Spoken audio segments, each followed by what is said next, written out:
Chowking. Ito kasi papunta sa taas. I think nandito yung LRT. So, kagaya ko kayo, naligaw din ako eh. Wait lang, check natin. Yung nandito. Yung daan, papunta doon. Oo, dito na nga.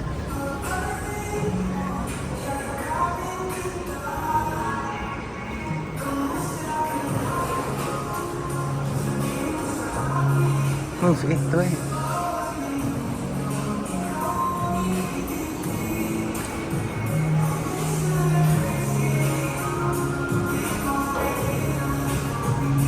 Parang kailangan natin bumaba.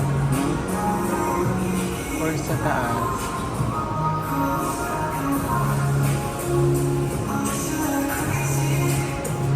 Pero sa taas po.